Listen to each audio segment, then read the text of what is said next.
next? Do escape rooms have to be big to be good? So this is focusing on an escape room that opened up with that features around a coffin, and and one player is trapped inside the coffin, the other is on the outside, and they have to solve a series of puzzles to get the person out of the coffin. And so it kind of has to do with, is this still a good escape room? Can it be big and still be a good escape room? Can it be small and still be a good escape room? What on that? I love the bullet point. Is it really just for the selfie? Yes.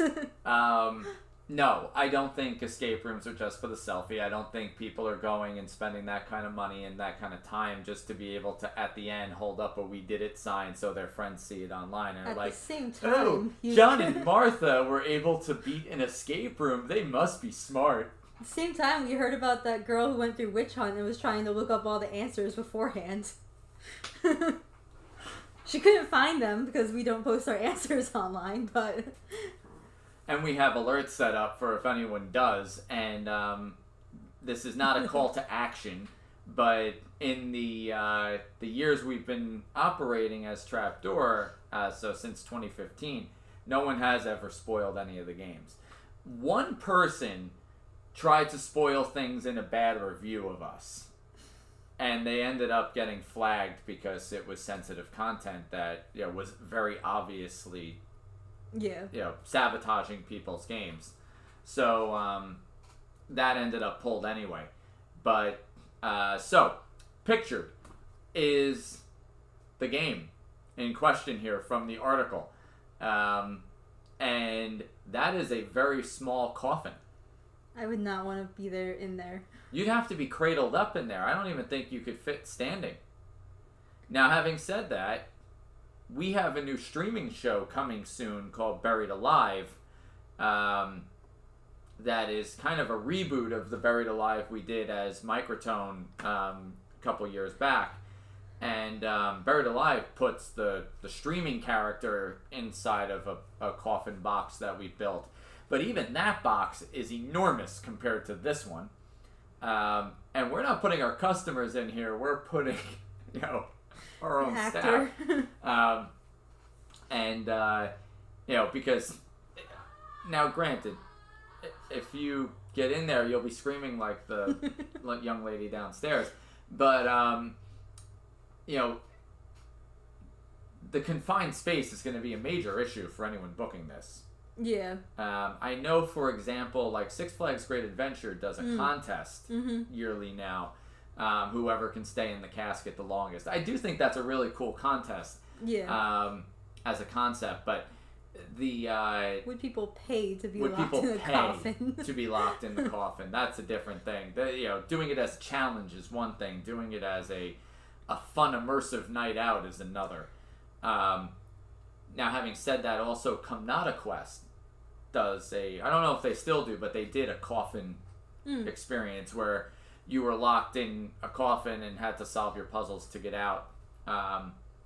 And I do know that there was a customer experience that was a problem in that game where apparently a game master didn't notice somebody freaking out. Oh. So, there's challenges to doing something like this that are a little more blatant than the challenges that are, in a larger game. Now, to the element of the opposite coin here, can a large game be immersive and fun as an escape room? Of course. That's what we do. In my opinion, the bigger the better.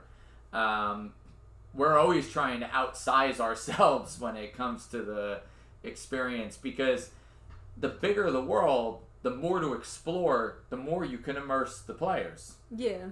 The smaller, the harder it kind of is to work in a confinement, in my opinion. Well, yeah, the less set you have to work with and the less props and...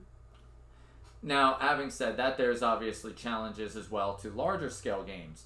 You have to charge more because your space is larger. You're paying more for the entire build out. You're paying more rent. You're paying more insurance. Everything's inflated the bigger you get. But on the same token, you can invite more people in. So that works too. Opposite end, More people means more people. Does everyone get along? Sometimes not. We get that, it's a small frequency. Like if you figure that Freak Show sees 1,000 person, a month in guest list, and out of that, let's just say every 5-6 months we get one person who complains about being grouped with others. That's one group of, say, 4 people out of, at that point, over 6,000 people. Yeah. It's not a high ratio of complaining about being grouped with others, but it still happens. So the smaller the game, the less that's an issue. However, that is a group of 2. So, you're not bringing too many people. No, 2 people are not in there at a time. No, from what I read. One person's on the inside, coffin. one person's on the outside. Still, to have like a whole game that can only fit 2 people at a time. Do we know how long it is too? No, I don't know how long it is. I would think that has to be expensive in order to make up for the. Mike, if you're watching, how long was this game? Do you know that?